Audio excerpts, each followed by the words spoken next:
Greetings, grasshoppers. We are live with the Epic Engagement Adventure. Of course, you probably know me. My name is RJ Redden, also known as the Woman in the Cape. I create the Epic Adventures, and my guests are the most awesome, beautiful, wonderful people in the world. Today, no exception. In fact, today proves the rule. Today, I am interviewing my friend, Michele Marshall. We're going to talk about how service impacts engagement.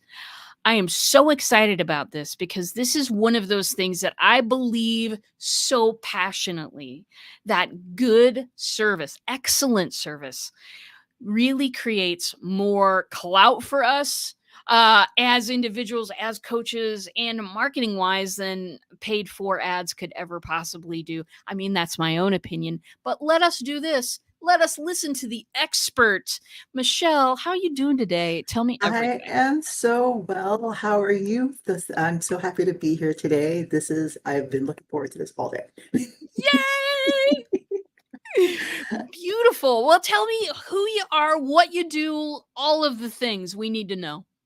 Well, as you gracefully acknowledged, my name is Michele Marshall. I consider myself just a bad mama jamma across the board. I wear a few hats in order to keep myself surviving. I hail from New York City, so in order to survive in New York City, you have to have a lot of jobs because living here ain't cheap. That's right. But with that in mind, so I have a full-time job. I am in IT. I work for a city agency as well as I am an author, and I have a public speaking or communication training company. I dove into that line of work for creating the public training or public speaking company because in speaking with a lot of people in regular communications at work or at the grocery store, socially, really noticing the degradation of communication. And for a time, even I participated in Toastmasters. I ran a Toastmasters club for 5 years, a Manhattan Toastmasters club, which was one of the top 10 clubs in the area while I was in running the club. And that's where I realized that people are hungry for learning how to communicate better, especially now that everything's down to text and people are just even afraid to say their name. What started off as a joke that Jerry Seinfeld said that, oh, people feared public speaking more than death. That's not an actual fact. It was a joke that became known as fact. But it it was because of that I started Authentic Voice, and I co-founded it with my business partner Celeste Camps. And then where I've been able to progress well in business or in my career, the standard 9 to 5, if you would, was customer service. I'm in the IT field. And what set me apart when I first started as just a desktop support clerk when I was in SunTrust Bank, what separated me from the rest, I was a woman, one, so breaking into a male dominated industry, but it was also the level of care that I showed my users. And IT customers are called users. Yeah. But just being understanding with them, not speaking to them in jargon ease and also the key, but which what people would constantly say to my supervision at the time was, she doesn't talk down to me and doesn't make me feel bad for asking questions.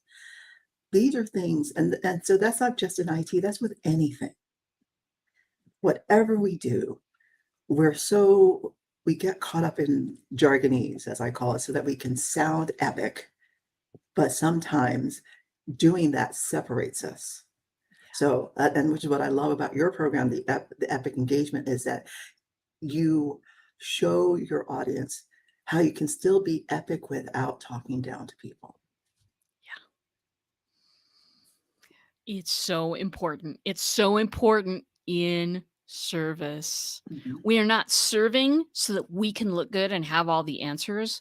We are mhm. serving so that you understand whatever your background is, whatever your academics are, Yes. wherever you're at in the world. Mhm. It's about helping that other person understand. I mean, if we can look in the process, yes. Okay, Of that's bonus course. points. Yeah. But and you wrote a whole book about this. Please talk Yeah. to me about your book. Oh my gosh, this book, Happy to Help: The Happy Lost to Art of Customer help. Service. This is this was a book that I actually didn't think was necessary because I presumed incorrectly that my knowledge of customer service was status quo. But everybody's doing this. Everybody knows to do it. They just chose not to. And then I was vetting the topic and talk and again paying attention to what's going on around me and realizing, oh wait, it's not known anymore. That's why I put the subtitle of the book, The Lost Art of Customer Service, because this was a staple once upon a time and it went away through varying generations. And the cause of it going away, that's I'm going to leave that for scholars and stuff to figure out and theologians who want to put that together. But from what I experienced, I realized, okay, we do need to get reintroduced to the concept of providing our clients a patient, understanding, respectful experience. Let's just say that again. Patient, Yes. understandable. What was the last one? Yeah. Patient, understanding, respectful experience. Holy moly. Holy moly. Listen, folks, when was the last time you were treated that way online? Either through a customer service experience or through a marketing experience or through any experience. When were you last treated that way online? And how much do you think that adopting this philosophy would help you get clients who are hungry for connection?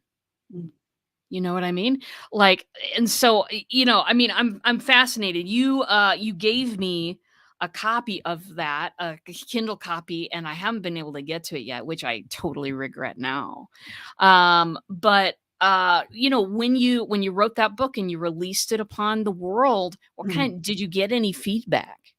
I did get feedback. I got, for example, when you were just took that moment to absorb the concept of a patient, understanding, respectful experience, people who have read it responded, yes, that's exactly what's missing.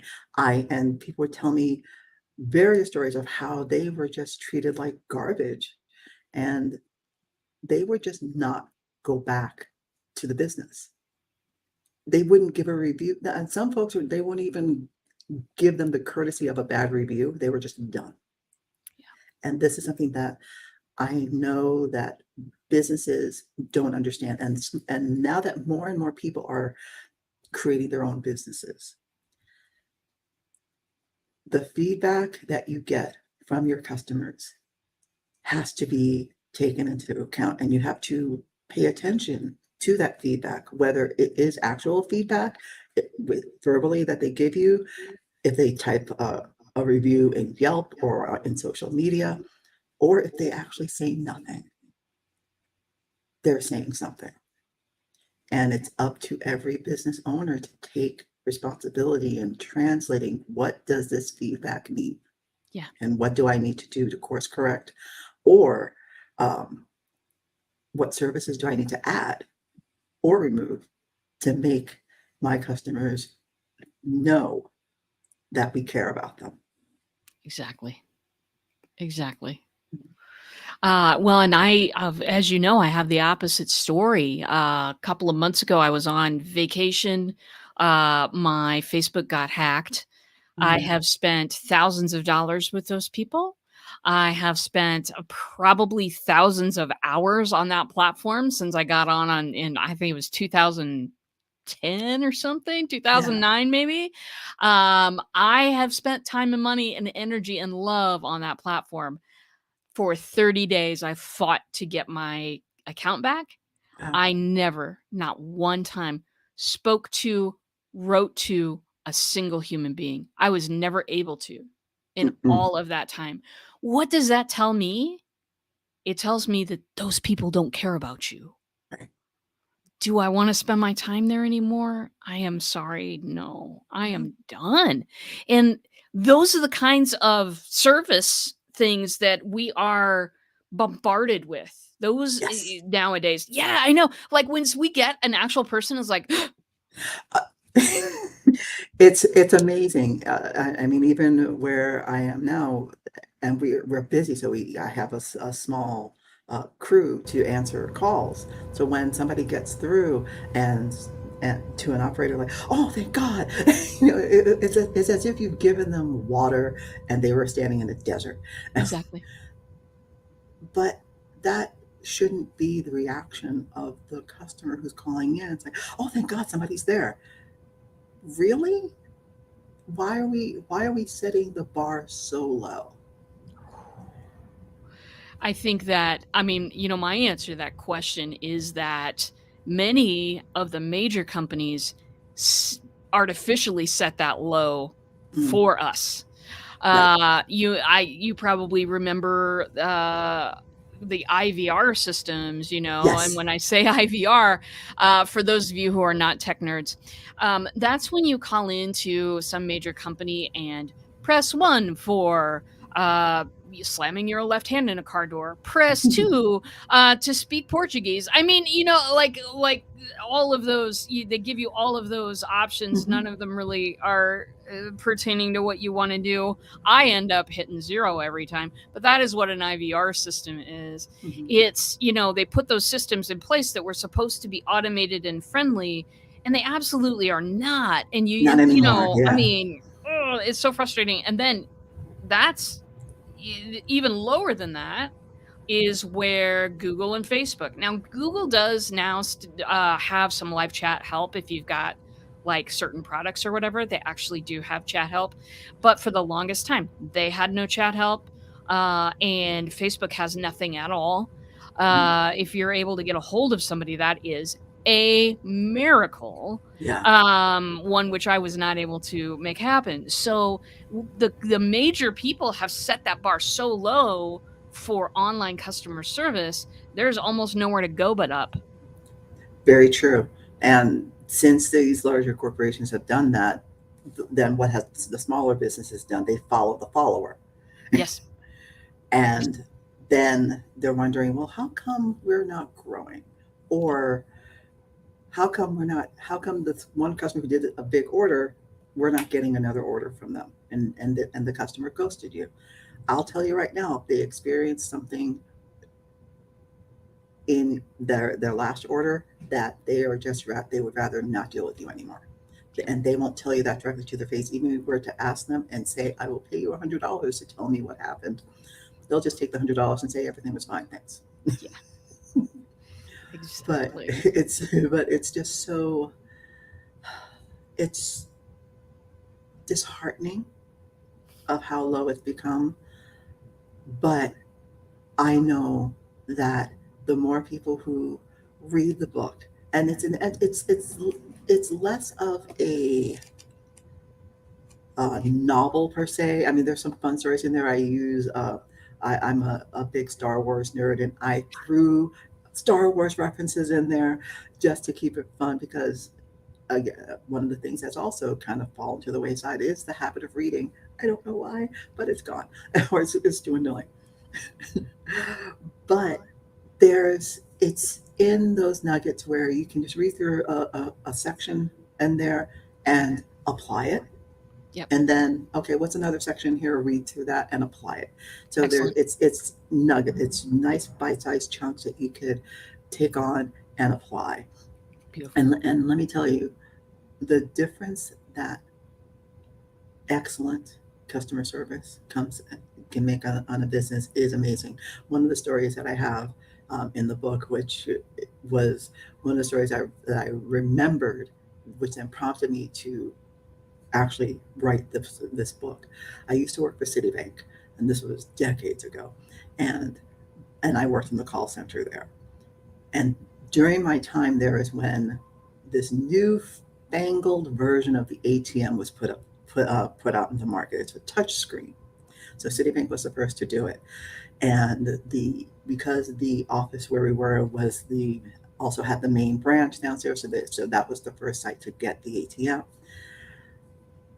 As the crew in the call center crew, so we're the customer service reps, and when we heard it got installed, we're all nosy. Oh, let's look at it and see what it's about. And we played around with that ATM to the point that we figured out all these different things that we didn't realize because it wasn't told to us, but we realized that it had a ability for someone who's deaf or sight impaired to use the touchscreen. It was so cool, and we would just press it and hear okay, when you press the screen on this section, it gives a bonk, and the other one it gives a little ting, so you know you're doing it right.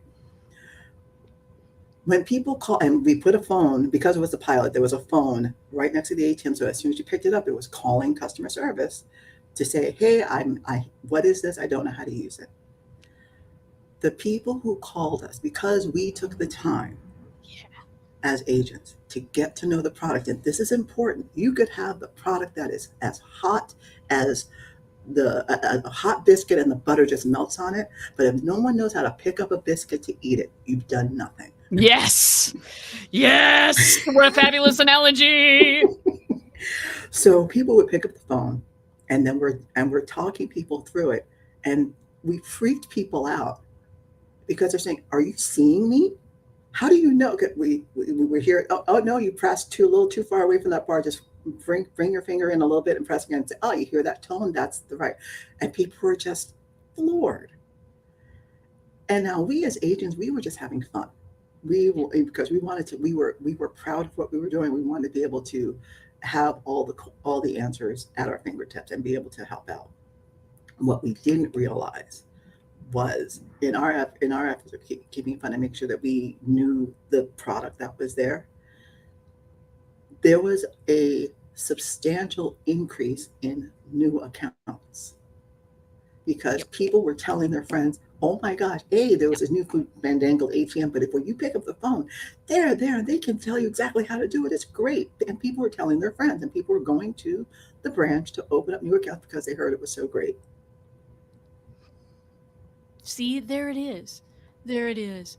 So much of the time we want to pour all of our energy and money into, okay, how can I get known by more and more people?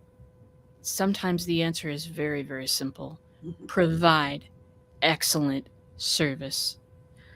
You know, gosh. Okay, we're gonna take a small, not really a commercial break because I don't have those, but I would like to take a moment and just talk to my peeps about something. Gosh, we put on the first Power Networking yesterday. I just want to report and update you that it was a blazing success. It was insane. It was a 2-hour deal. Jane Powers and I did it together. It was amazing. We had people that were experiencing breakthroughs on the call, meeting excellent partners, and just generally blowing our minds for 2 hours. So this is what you need to know. Mm. We're putting it on another one October, I believe it's 12th. It's about 6 weeks away. Today we decided to put up a company page, and I'm going to be inviting y'all from all of that. But just know there's going to be another one, and we're going to be sending out snippets of coolness throughout the month here, just so people can kind of see it and experience, even if they weren't there. Stay tuned for all of that right here. Some of it will be coming right here on this broadcast. So that's it for Power Networking. Hope y'all come next time. It's a free networking event, and it is fabulous. And now I would love to ask you the question that my folks are always dying to know. How do you create the greatest engagement with your profession? How do you create the greatest engagement? I love that question. I create engagement by actually listening to people. There's been this need as of late of where there's not true listening happening. It's more hearing for the point where I can say something.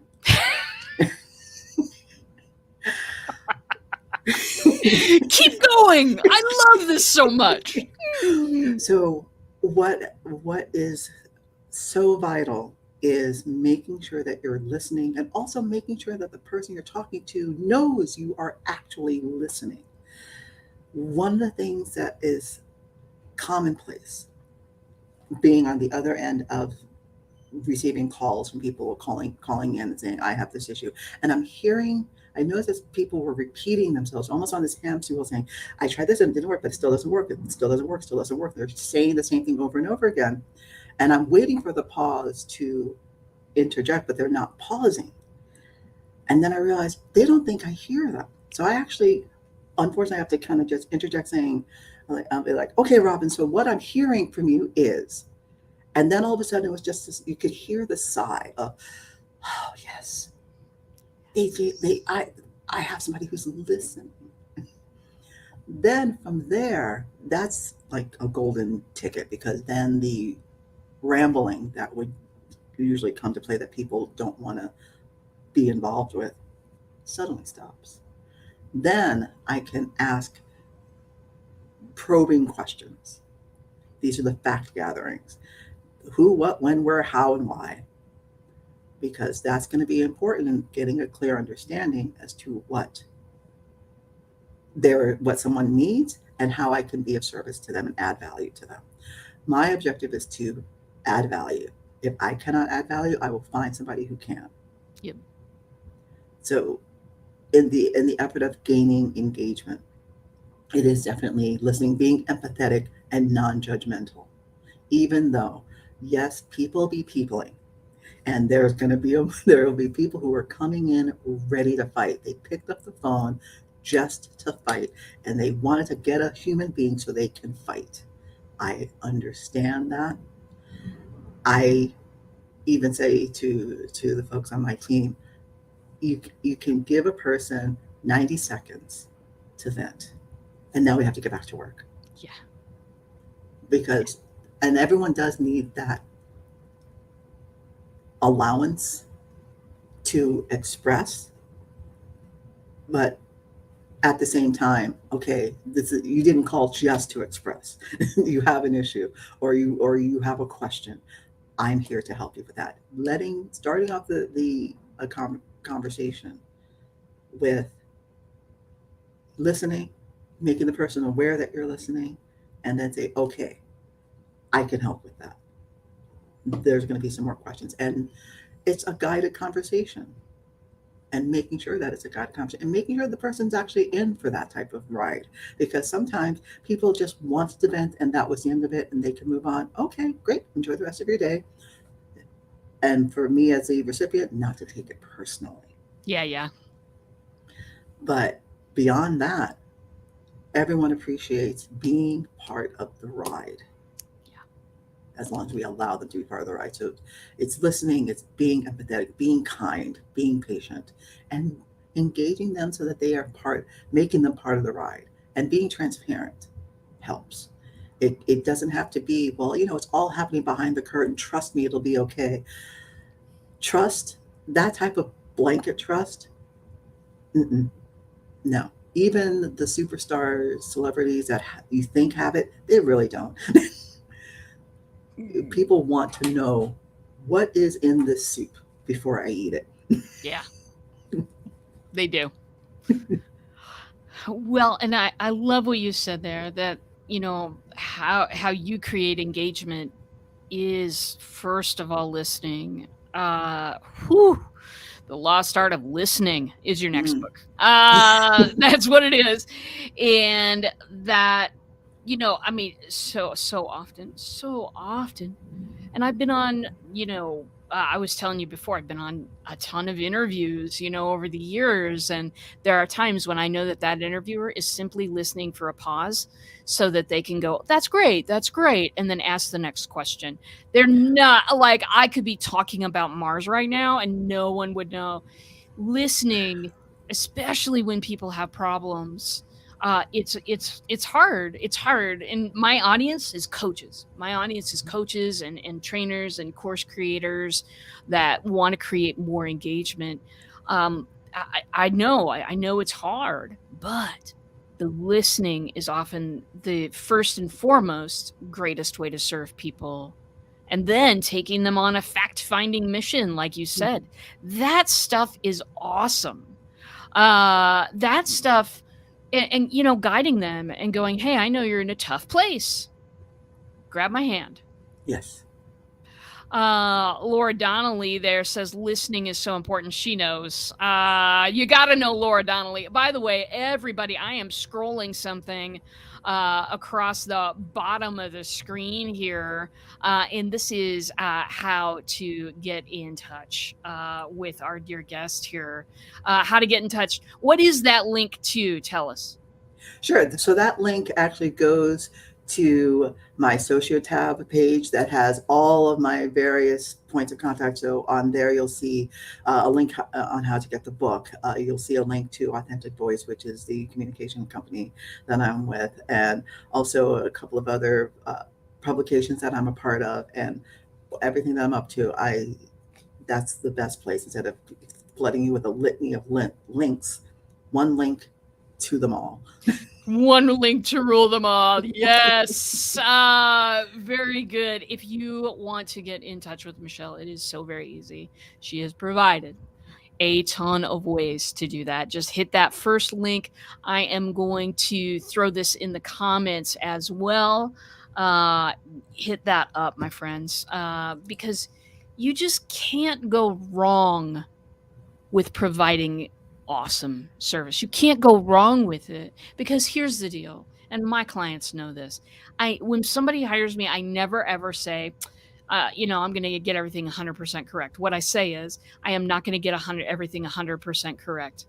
What I will tell you is that when things do go wrong, and they sometimes do, I'm going to be there for you 110%. And then I back it up with the exact methods that Michele has talked about and is written in her book. Follow it up with those exact methods. Listening, providing a path for people, guiding them along that path. Holy moly. So to me, this is coaching gold. We're never taught this in coaching school. No, it's so, and you know why? It's because the focus, and I've been through different course work on becoming a coach. I'm a certified professional coach, and the focus has been so much on the product. Focus on, okay, so you're the coach, just tell people your results, and that, 10 out of 10 of your clients have 10x their income in 4 months. That's great for a highlight reel, but the thing is, when someone buys the product because you've done such a good job in pitching, and congratulations, that's exactly what a pitch is supposed to do. The mistake that coaches make, and even larger companies, so from coaches to small businesses to larger companies, my product does it all, and then somebody buys it. There's a mistake that's made, that is assumed. We make the assumption that, well, they bought it, they must know what it does. No. They bought it because you pitched it like a star. Yeah. And that's amazing. Now they got it, and it's like a puppy finding a branch. Now what do I do with it? Yeah. They loved it. You made them excited for it, but they really don't know what to do with it. And so the first person they're calling is you, the person who sold it to them. Yeah. This is why folks who are in network marketing freak out, because they're saying, oh, I'm representing these products and services, buy them. But who do you think they're going to call when there's a question? They're not. You could give them the main number for the network marketing company and their service line, but tell you what, that main number wasn't the one that sold them the product. It was you. So you do have to know a bit about it, and also have the understanding and be prepared to be customer service for them, which is why I think people end up stepping out of it, because they weren't ready for that, because no one told them that this is the reality of it all. Well, and coaches, if you can get anything out of this, let me let you know that a lot of us aren't $1 million companies yet, if that's where you want to go. A Mhm. lot of us are, folks who are wearing a lot of hats, doing a lot of things, throwing a lot of spaghetti at the wall and trying to see what sticks. And I get it. And sometimes it doesn't feel like a very powerful position.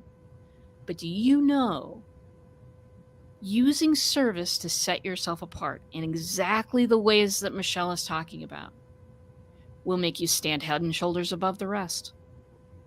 Listen, I mean, a lot of the huge coaches out there have customer service that is many, many times left wanting a little bit. If you're a small company, put it in your mantra now. Put it in those things that you want to do and do super well now. And then by the time you get to a larger stage, you will have service that supports your clients. And that is so valuable. It's so valuable in Absolutely. helping you stand out. Yes. And the way that I see it is that you treat your customers like royalty, you'll gain their loyalty. Period. It doesn't matter. If you started up and they are going to be along with you in the ride of your growth because they know that they are in good hands with you. Yeah. I mean, State Farm, the cheesy the mantra that they had, "You're in good hands," that was based on their customer service. It wasn't based on the type of insurance they offered. That's right. That's It right. was purely customer service related. That's why they use that mantra, and that's why people will still go to them. Well, and it's a differentiator from the very, very beginning, and that's what we all want to be. Yes, Customer centric, as Laura says. yes, Um, definitely. I mean, well, even any. oh, I'm sorry. Go ahead. oh no, I was just one more anecdote. Even within Authentic Voice, like that's a communication training company that I have. We help people overcome their fear of public speaking and be able to be a confident, polished speaker.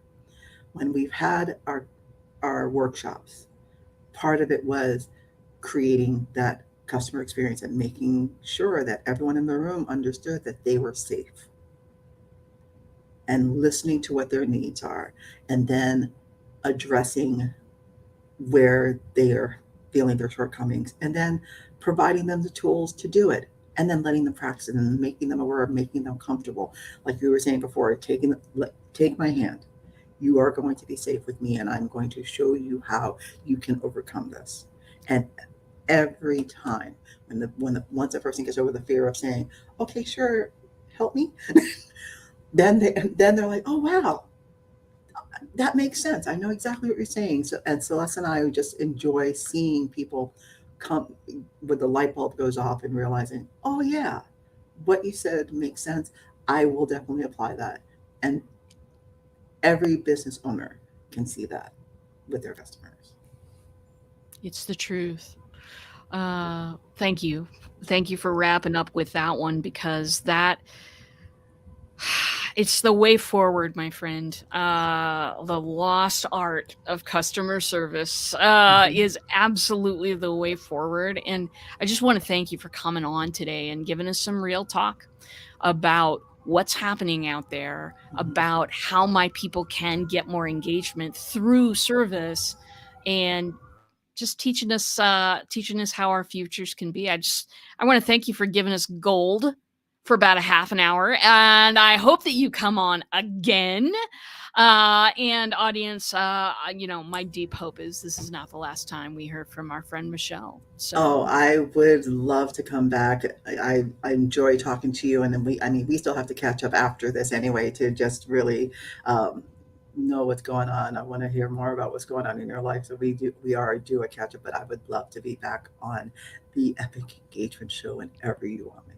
yay! All right, my darlings, my grasshoppers. It is time. We must close the show every week, or else we would get nothing else done. Um, on the way, of course, we will be back with yet another epic guest next week. That's going to be a thing. And from now until then, Keep your eyes open out there, and I will see you in a bot.